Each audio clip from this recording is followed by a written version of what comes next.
Series. Welcome to Inside the NBA.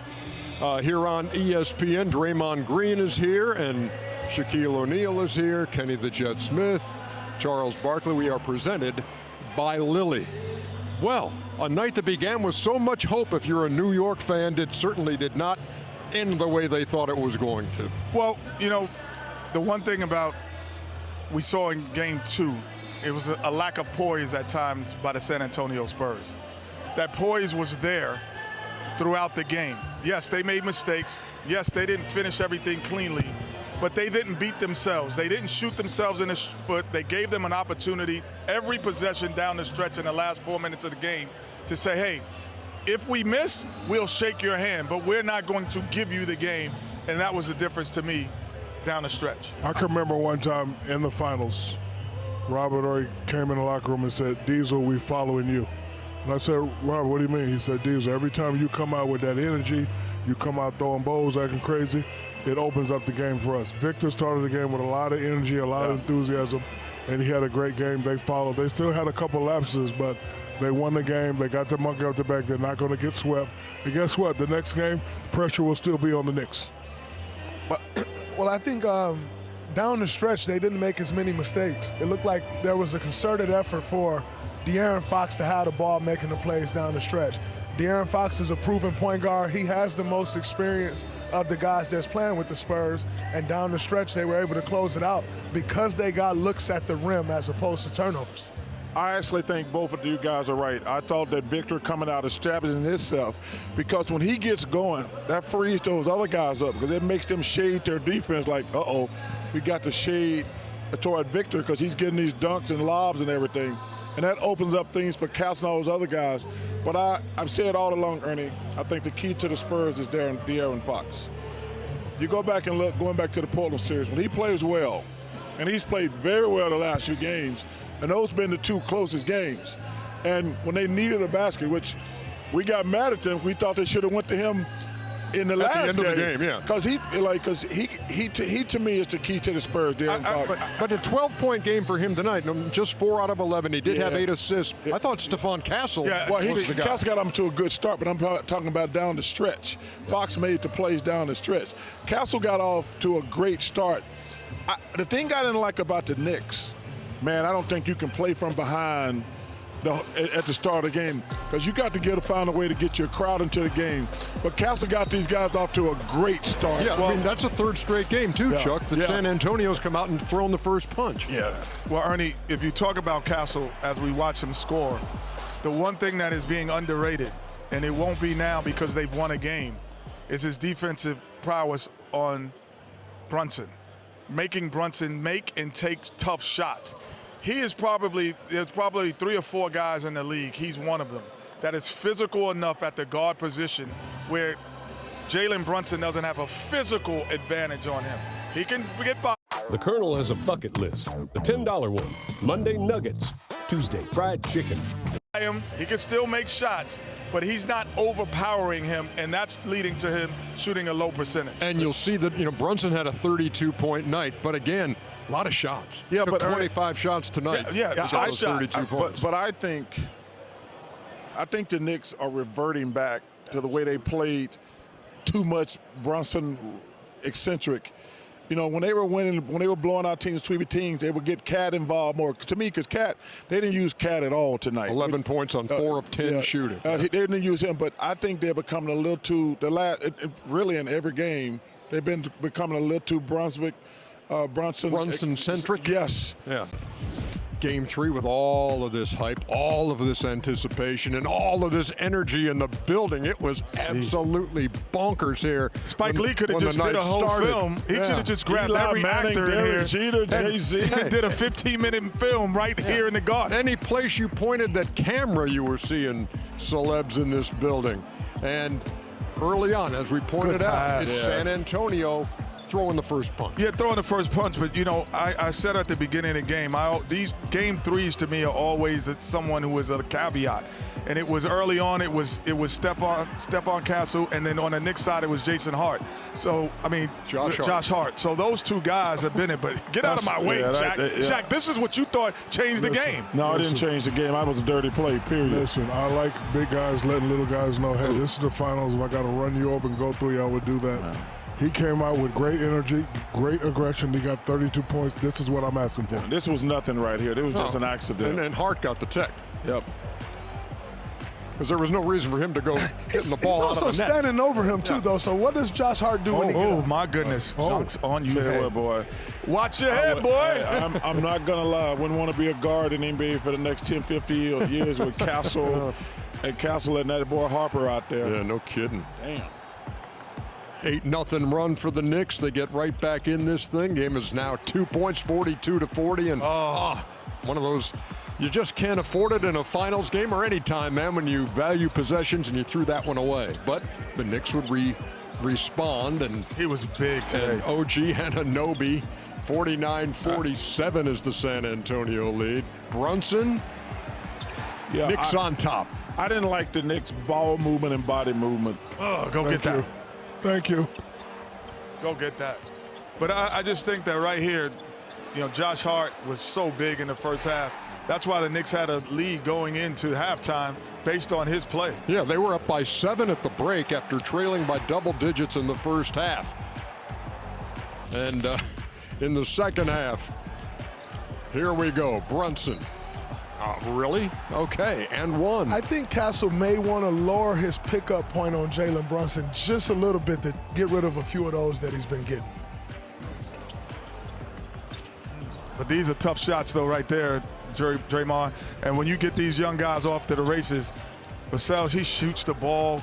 You know, you get Castle downhill, you get all of these guys, and then Wemby says, step out, because now I got a couple of dunks, I feel comfortable. Yeah. I was just getting ready to say that, Kenny, with the system, you know, once you get a lead on the system, you got to put them away, because one thing they will do, they will keep fighting. Clarkson, again, the guy hadn't scored in the series. Well, they didn't really play him, honestly, but he came in. Everybody who's coming for the Knicks, Ernie, has been ready to play. Yeah, this kid right here is special. Question, Dylan Harper. This kid is special. Not a very consistent outside shooter, but, man, every now and then he will connect. And you know, I was disappointed in Knicks' inability to get Karl-Anthony Towns involved. He's been the most valuable player in the series, and they didn't go to him at all in the first half. Wemby was up there, by the way, on that alley-oop, and then for three. This was a great call. Yeah. Oh, man, you think it's for three, and you think they're going to be up by 10. No offensive foul on Keldon Johnson, no bucket. And then the Knicks came down and scored on the next play, so it was a 6-point swing. To see the Spurs respond to that was huge. 7-point game at this point with under 6 minutes to play. Big body Brunson. This is his time of the game. This is his time, you know, really tried to close it, but the Spurs again with the system. You got to put them away. Victor did a really great job of rolling hard to the rim tonight. But like I said, I just thought the Knicks, I have no idea why they wasn't giving the ball to Big Cat at all, because he's been great. And this was just a Hail Mary. 108, 104, and then Castle knocks down the three. Yeah, that's what I say. He was big down the stretch early as well. I mean, Chuck, I thought he was big early and big down the stretch. He was big all game. Here it is, 111, 108, and Fox. Tough shot. Baby Van Exel. See, that's the shot that we thought he should have taken in game 2. Yeah. He had the same shot in game 2. Fox has OG always been a closer. Anunoby.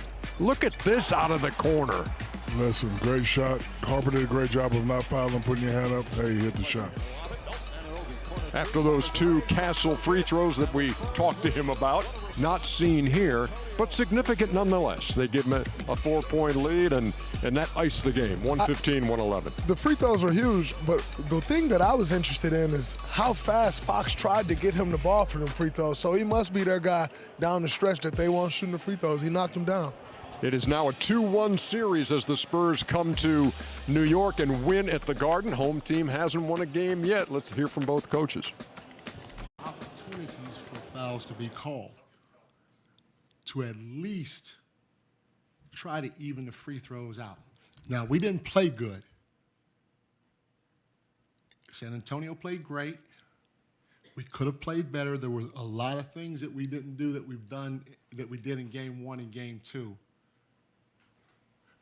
But to go 24 free throw attempts in a second half, that's 48 for the game if you think about it the way that they called that second half, compared to 8.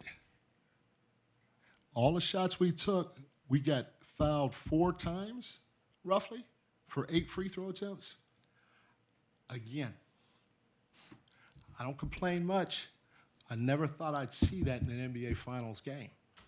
After game 2, Victor said he was going to use the way that game ended to fuel him and to fuel you guys. Just what do you think allowed him to kind of have the bounce back he did, and what did you guys do to maybe put him in position to succeed tonight?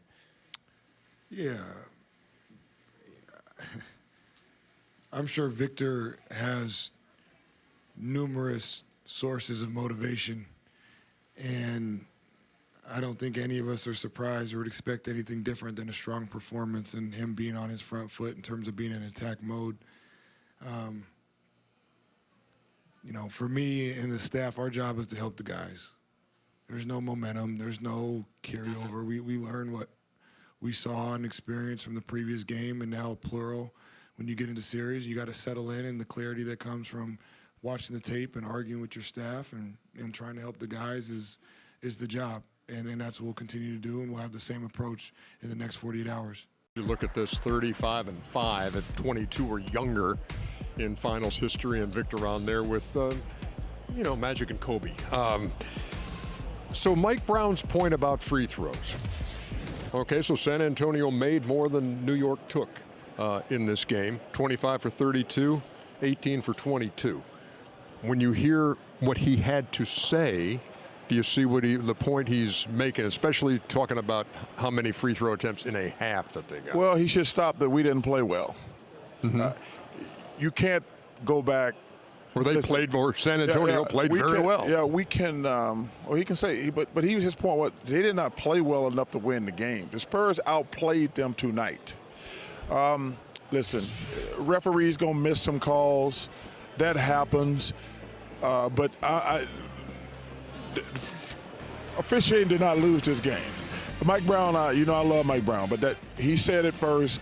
We did not play well. Yeah, because we'd got more free throws. Of course you could have. Maybe it was a bad call here or there.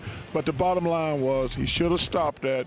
We did not play well enough to win. Ernie. That's why they lost, not the free throws. And points off turnovers, 21-7 in favor of San Antonio. Ernie, in this when I was good enough to lead my team to the finals, one time I had a bad game, and Phil Jackson said, "What's wrong?" I said, "I didn't get no calls." He put his hand on my shoulder and said, "Real champions don't complain," and he walked off. Mike Brown knows better. He's won with the Warriors. He knows what it takes to win the championship. I agree with Chuck. You didn't play well. You should have played better at home. Everybody's expecting, you know, the blowout, and we're here in New York. Everybody's celebrating. He should have stopped that with we didn't play well. Real champions do not complain. Sorry, Draymond. Oh, no, all good. I'm sorry. I love Mike Brown as well. The referees usually side with the more aggressive team. Victor Wembanyama started the game. 3 of their first 4 possessions, he had dunks. All series long, when Victor Wembanyama has rolled, it's been like bumper cars. He's getting tagged right here. He gets another tag. Now he get 5 or 6 lobs today. So I blame the Knicks for that. If you're aggressive, if you're not letting him roll to the rim, then they're not penetrating and get to the basket, and they're not getting more foul calls. Ernie, I want to say this because you said something earlier. Mike Brown got to get his team together and ask, dude, why are we getting punched in the face first in every game? Like, the Spurs have gotten off to great starts in every game. You're trying to win the championship. You come home, you got one of the craziest environments I've ever been in, and you still come out and you get off to a bad start. They need to you can't play from behind. Even though they got lucky in the first 2 games and won, for some reason they're coming out not ready to play. Might have been a little unrealistic to think that you can win 15 straight games, you know, in the NBA playoffs. So you're going to have to go through some type of adversity to win an NBA championship. I don't know many championship teams that have not. So this is part of it. And I had said at the beginning of the game, 10 seconds in game 2, this could be a different complexion of what's going on here. But this is why you play these games. and it is the first of 4. This is It is in the first This of is 7. a great piece of work here because He's not. But I also think he didn't play as well tonight. Well, because they didn't give him the ball. But I also thought when he had opportunities, he didn't force the issue. Yeah. I thought in games 1 and 2, at times, Chuck, I thought he forced the drive, even though I thought now he drove and kicked the ball instead of drove and put his shoulder into the defense. I would like to see the Knicks do for him what the Spurs do for Wemby. Get him going early because it opens up everything. Because if Carl gets going, Cat gets going, that freed up Castle tonight when Wemby got going. It freed up Harper. It freed up all those guys. If the Knicks, if you get Cat going, that puts Wemby on his heels. He was going downhill the whole night after getting off to a good start. You got to meet him halfway. Wemby, 32 points, 8 rebounds, 6 assists, and 3 blocks on the night. And when we come back here on Inside the NBA, presented by Lilly, you will hear from Wemby as the San Antonio Spurs cut into that New York lead. Kid, man. Look at that RW. cute kid. It is 2 That's the games cutest to little 1 kid right there. here in the NBA final. Performance of the night.